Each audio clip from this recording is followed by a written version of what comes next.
My name is Dr. Alex Goodwin. I am a professor of political science and race and ethnic politics at Southwestern University in Georgetown, Texas. And today, I will be talking to you guys about slavery, mass incarceration, and the 13th Amendment. After the hardening of the racial caste system in the early 1700s in colonial America, many states passed slave codes, which limited Black agency in terms of congregating in groups, playing instruments, and leaving plantations. All of this was done in an effort to limit or to prevent rebellion from Black enslaved peoples. Laws such as this reified Black people's position in colonial America as property.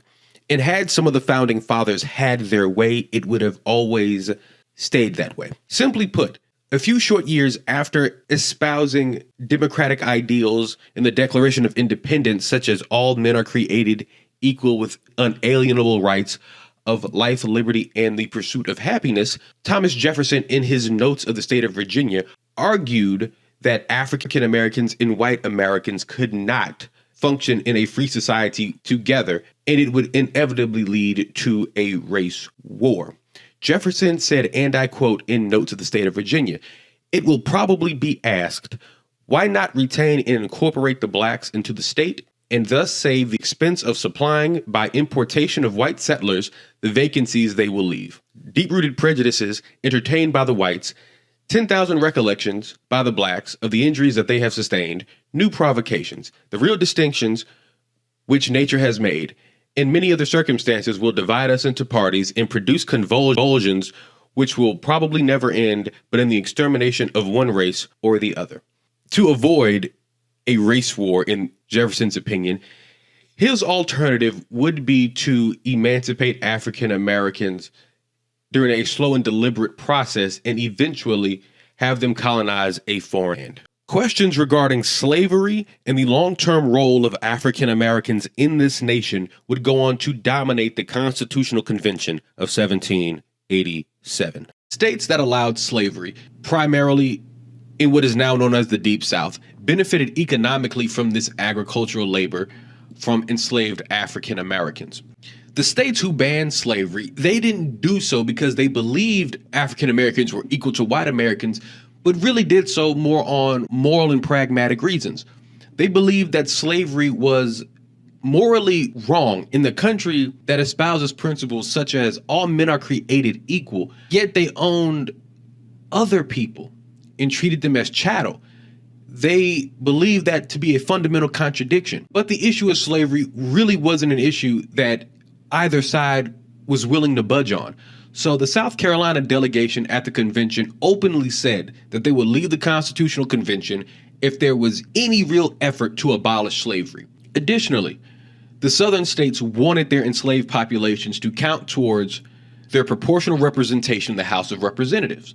So remember, representation in the House is based on population. And with some states like South Carolina, the lion's share of their population being enslaved African Americans, it would give them more representation and additional legislative power to protect the institution of slavery. The North really balked at this proposal, and they argued that the South didn't want to treat their enslaved population as people in any other avenue. They didn't let African Americans testify in court. They didn't let them serve on juries. They didn't let them have weapons. They didn't let them congregate after dark without supervision. But in this instance, they want to use them to gain more political power. How did they diffuse this issue? One side wants to get rid of slavery, and the other side is firmly entrenched in their belief that they should keep slavery and they're going to do so at all costs. So they resolved this with a 3/5 compromise. So the 3/5 compromise permitted slave states to count each enslaved person as 3/5 of a person for the purposes of congressional representation. Additionally, to ensure the North didn't try to end slavery, they built another compromise into Article 1, Section 9 of the Constitution, which states that they will not ban the transatlantic slave trade, meaning the importation of slaves from West Africa, until at least 1808. And so this kind of pacified the southern states who were worried that Congress may use their power to regulate commerce to limit slavery.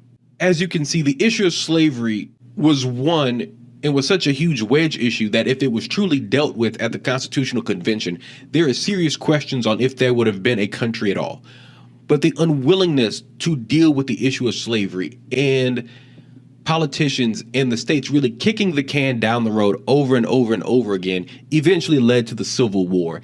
The High Wire Act around the issue of slavery continued in the following decades as the young country tried their best not to upset the balance between slaveholding states and non-slaveholding states. The South feared if there were more non-slaveholding states, eventually slavery would be abolished. In contrast, the northern states feared that if there were more slaveholding states in the Union, slavery would be extended into more new territories that the United States acquired from the Louisiana Purchase and other future holdings in the West. The Compromise of 1820 was an act of Congress where two states were admitted, Missouri and Maine. One of those states being a slaveholding state, Missouri, and the other, Maine, banning slavery. That way, it maintained the balance between slave states and free states.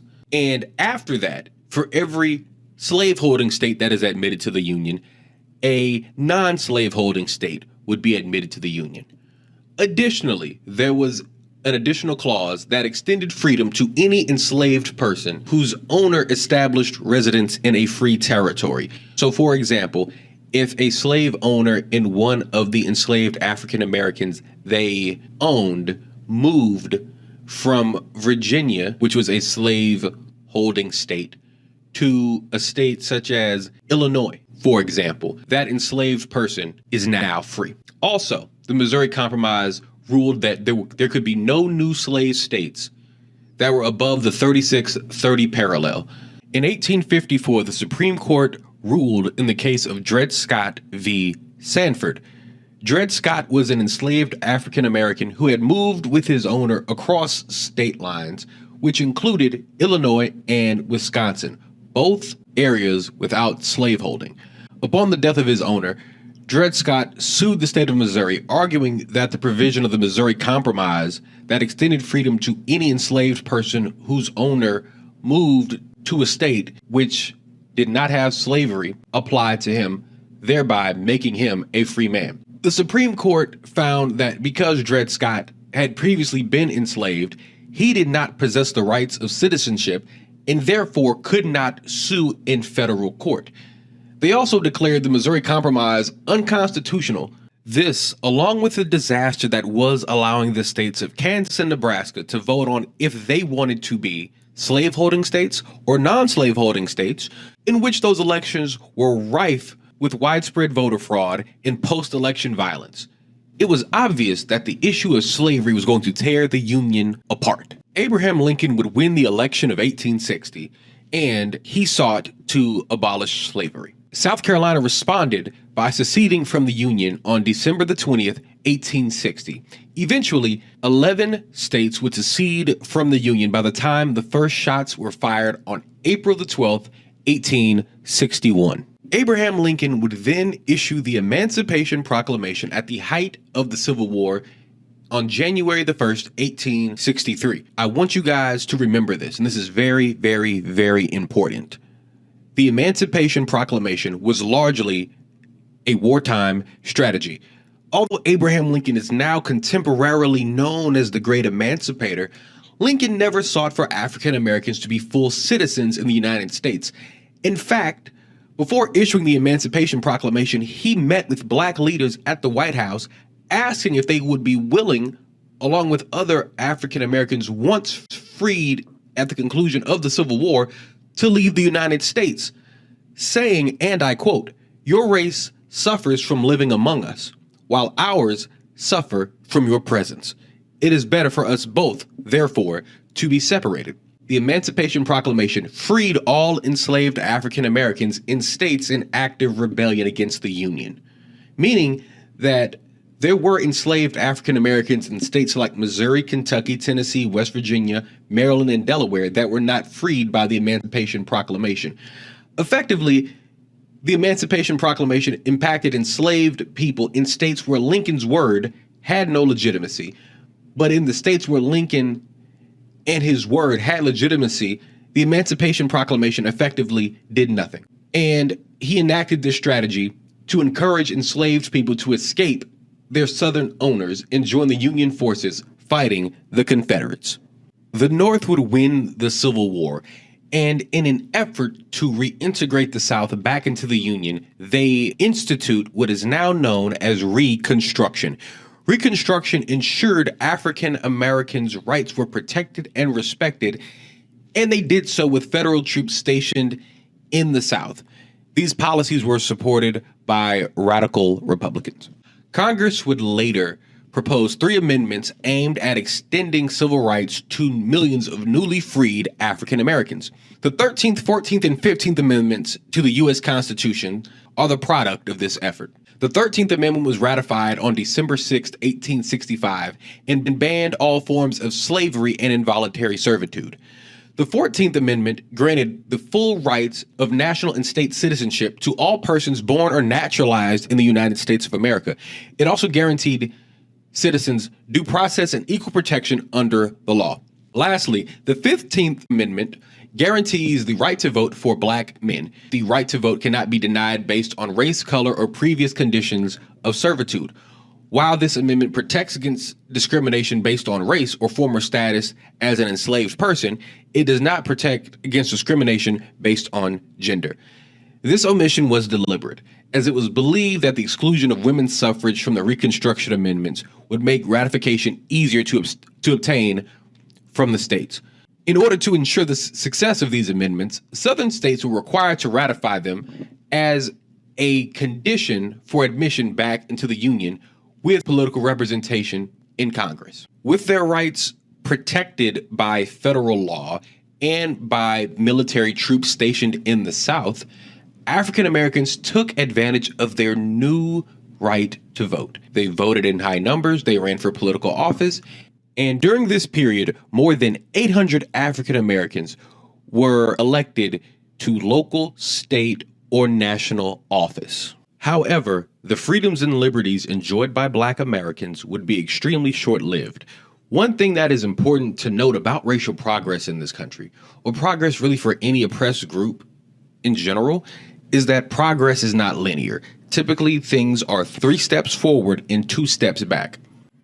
After the Colfax Massacre of 1873, when a group of armed white men overpowered black citizens in the city of Colfax, Louisiana, in response to the governor's election of 1873, more than 100 African Americans were killed and many of their bodies were thrown into the Red River. Some of the white men were charged with violating the Enforcement Act of 1870 by restricting free African Americans' 15th Amendment right to vote, First Amendment right to assemble, and Second Amendment right to bear arms. The men were convicted, but they later appealed their sentence to the Supreme Court.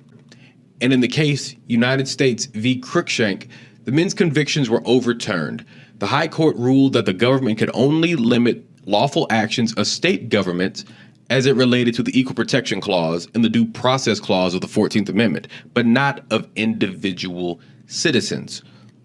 This decision Black Americans in the South at the mercy of racist Democratic state legislators and vigilante groups such as the White Man's League, the Red Shirts, and the Ku Klux Klan. Additionally, the Civil Rights Act of 1875 was also ruled unconstitutional in 1883. The Civil Rights Act of 1875 prevented discrimination in public accommodations and facilities, but the court ruled that the 14th Amendment did not give Congress the power to prevent private acts of racial discrimination conducted by private citizens.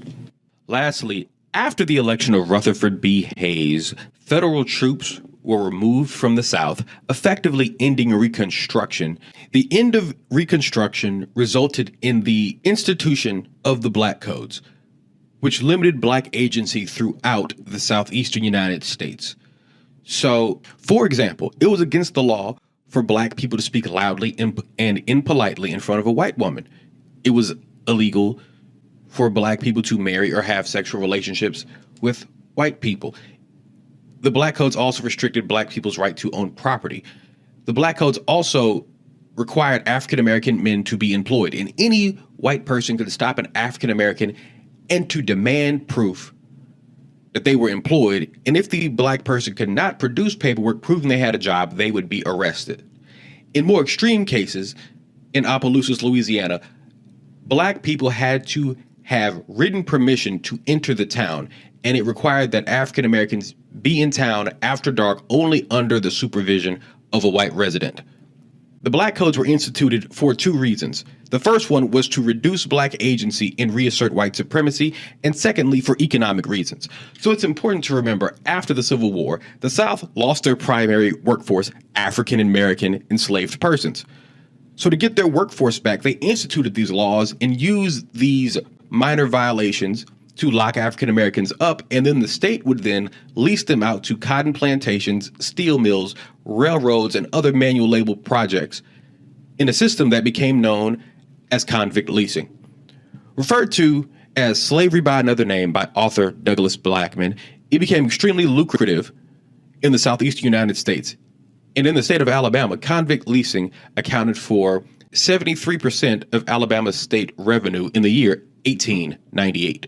We are now going to fast forward to the 1960s and the 1970s, in which a number of factors, including job automation, trickle-down economics, and the gutting of social and mental health programs, all impacted the black community at the exact same time. Making matters worse was the fact that crack cocaine had also hit the streets, disproportionately impacting black communities. Instead of treating drug abuse as a public health issue, lawmakers chose the punitive route, passing the Anti-Drug Abuse Act of 1986, which severely punished possession of crack cocaine. If arrested with 1 gram of crack cocaine, a citizen would be prosecuted as if they were in possession of 100 grams of powder cocaine. This distinction proved pivotal, as it resulted in a generation of black men lost to the American legal system. Additionally, at the federal level, 3 strikes laws, truth in sentencing provisions, and strict probation and parole guidelines has directly negatively impacted black communities. Currently, black people are under 15% of the United States population, but 32% of the U.S. population that is incarcerated in this country.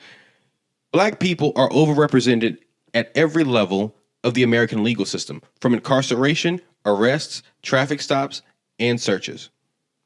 Additionally, 1 in 81 black American adults is currently incarcerated, contributing to the United States having the highest prison population in the world.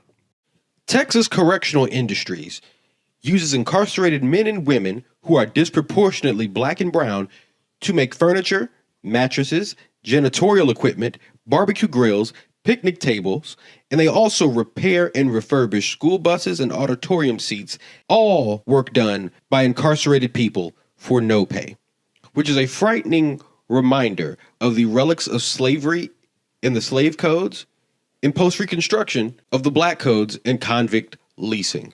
Slavery never really went away, it just got another name. Once citizens return from prison, they essentially become second-class citizens. With a felony conviction, citizens are unable to vote in most states, unable to get secure, safe, and affordable housing. You're unable to get federal student loans. It is very difficult to get a well-paying, livable wage earning job. You effectively are not even a person anymore. In addition to your citizenship being devalued, the formerly incarcerated are also subjected to draconian conditions of probation, such as curfews, alcohol and drug testing, travel restrictions, and other prohibitions on associating with certain people of criminal backgrounds. And they can be sent back to prison even if they are not convicted of another crime. So if you fail a drug test, you could be sent back to prison. If you do not report that you left the county or left the city for a family funeral, that could violate your probation. If you are out past curfew and it could be something simple like my car broke down, so I was out past curfew and I got stopped by a cop, that could all get you sent back to prison. effectively, this system is set up. Once you are ensnared in our legal system, you're never able to unshackle yourself from it. And you're always one violation away from being sent back to prison. Now, in conclusion, I want everyone to remember these three things. Number one, racial progress in this country and progress in general for any minoritized group is never linear. There are constantly 2 steps forward, 3 steps back, 4 steps forward, 6 steps back. And so because of that, there will always be a struggle for racial, social, and economic justice, and that will never, ever stop in this country. Secondly, systems of oppression, they never die. They never go away. There's never a moment where systems that oppress people and people who benefit and profit off of those systems look up one day and say, you know what? This has gone too far. You know what? We've been racist. We've been sexist. We've been xenophobic. We've been insert ism or phobia here. That thing just adapts for the current era. So as I discussed in the PowerPoint, slavery and the slave codes. Once slavery was no more, they didn't stop trying to restrict African-American movement or African-American agency. It just evolved a little bit more into the black codes to where now if we criminalize these trivial transgressions or these trivial things, now we can lock you up and make you free labor. To the present day with mass incarceration, with probation violations and parole violations.